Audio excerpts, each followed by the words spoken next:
ভারতের মুসলমান আসসালামু আলাইকুম ওয়া রাহমাতুল্লাহি ওয়া বারাকাতুহু। সঙ্গে আছে দেশ ও প্রবাসে যে যেখান থেকে ভিডিওটা দেখতেছেন, আশা করি আল্লাহর রহমতে সবাই ভালো আছেন। আলহামদুলিল্লাহ আমরা ভালো আছি।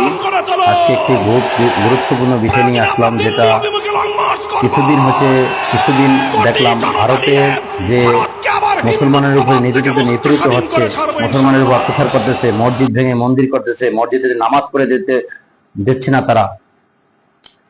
তাই আমি বাংলাদেশ থেকে বলতেছি, বাংলাদেশে যারা হিন্দু আছেন, হিন্দু সম্প্রদায়ের লোকরা যারা আছেন, সবাইকে ভারতের এই অত্যাচারের জন্য প্রতিবাদ গড়ে তুলতে হবে।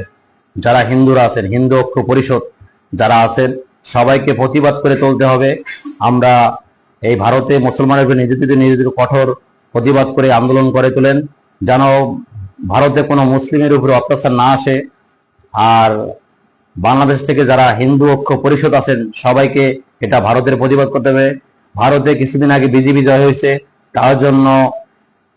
তার জন্য এই মুসলিমের উপরে আঘাত আনতেছে, মসজিদের ভিতরে ঢুকে তারা মারতেছে।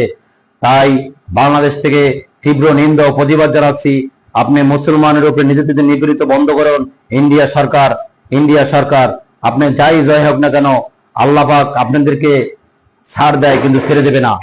আল্লাহর মায়ের আল্লাহ যদি আপনাকে ধরে কখনো ছাড়বে না। আপনি বাবরি মসজিদ ভাঙছেন, আপনি বিভিন্ন অত্যাচার করছেন, মুসলিমের উপরে অত্যাচার করেন, নামাজের অবস্থা অত্যাচার করেন। তাই বাংলাদেশে যত হিন্দু ঐক্য পরিষদ আছে, সবাইকে এটার জন্য প্রতিবাদ করে তুলতে হবে। আমি এটা বাংলাদেশ থেকে জোর দাবি করতেছি। আপনারা যে যেখান থেকে লাইভটি দেখতেছেন একটু শেয়ার করবেন, ভালো লাগলে কমেন্ট করে জানাবেন। আল্লাহ হাফেজ।